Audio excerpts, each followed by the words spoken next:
So guys, very quick video. I got now this the battery pack from Lab599 BP-500 and I will tell you some short things about my first impression. I not really tested it a lot, but I will show you what I found. So first is the charging board is really great because this can take up to 50 volt, so you can charge it directly with a solar panel.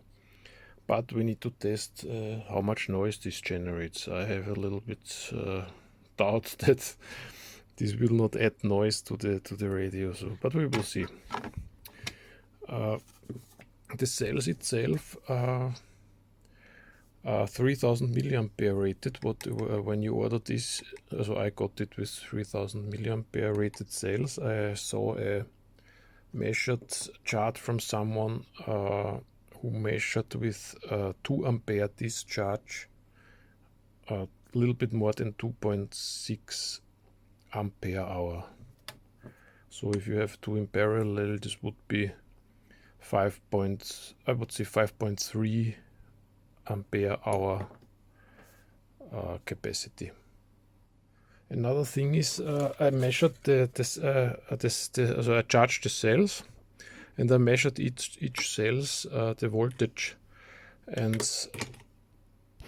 here you see one cell has 4.058 volt. This is the lowest voltage from all 6 cells, and the highest I think is this one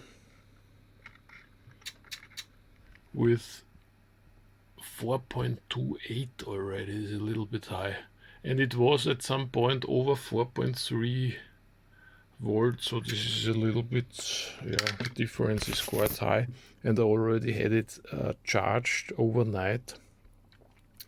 So usually these balancings, to my understanding, is working when during charging, when he's reaching the limit of this 4.2 volt, and then he's charging then he's balancing the cells. So the balancing is a little bit weak at the moment, I would say, because we have more than 0.2 volt difference between the highest and the lowest. Maybe this will settle. Maybe this will change. I let it longer on the charging, but we will see. So this you should take care. Maybe you should even when you get this device, maybe manual balance the cells to approximately the same voltage level before you are using it. I not made anything. I just plugged it in. To mount this battery pack on the TX500, I mean, it's very simple. Just put this on it, and you have here where you usually have the rubber feet. You need to remove them. There is in the package a second, also a pair of new rubber sheets. So if you want later to build it back how it was, you can do this. Just put it on it, and then you have the 4 screws, and that's all. So when it's connected, you have on one side, you see here the battery status, and on the other side you have a power button. And to turn on, also if you just connect it and try to turn it on, it will not work. You need to press this button here for 2 seconds, then the red light shines, and then you can turn it on. And also very important, you need the firmware version 1.17 something. It's the latest firmware what you will find on the Lab599 webpage. And with this firmware you get here a battery menu button. Also you can press here on the battery, and then very cool, you see if there is something connected on the charging board, and here the status of the battery, and if it's discharging or if it's charging. So if I will connect here the charging port, I will do this. You will see here charge. 1 second. So now I connected here the charger, what is included in the package, and he's charging now the battery. I'm not really sure if this is true, because the batteries was already charged overnight. But he's writing here the watt as the power with how fast he's charging this. This is great, and here you see the voltage now. This is really cool.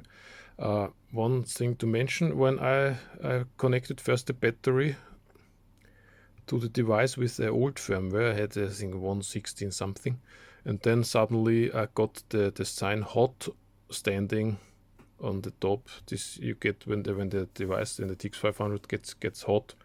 You see here letters hot standing. This is because of the firmware. Yeah, it was the wrong firmware. Also important, when you make the firmware update, I made it with the battery pack.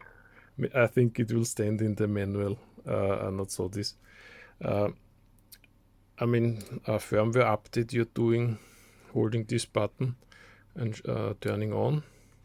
Then he's in the bootloader, and yeah, he's waiting for the new firmware.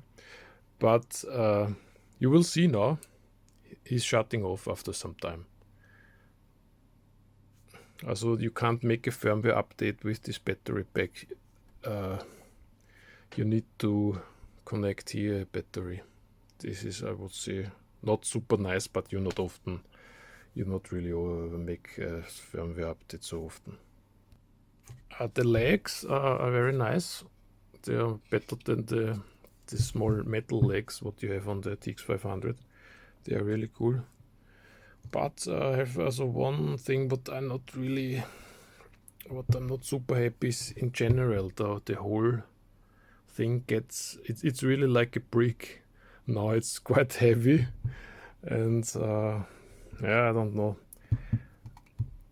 In general, this battery pack is very well designed. I think they got lots of safety stuff inside. I mean, there is a whole PCB board with lots of stuff inside. I mean, there's of course a solar charger built in, everything.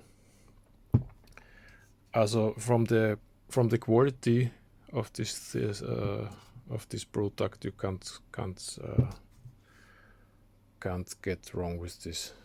Very well made. I'm really impressed with Lab599. I'm very happy that a new firm like Lab599 can make products like this in this quality. You have here a gap, you see maybe through it. Yeah, they say that it will reduce the heat, or that it sucks the heat away from the TX500.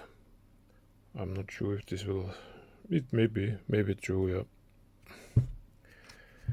Yeah, that's my first impression. The most important thing is, can you really use the charging port as a solar charger? This is the question. So that's all for now. I will see you in the next video.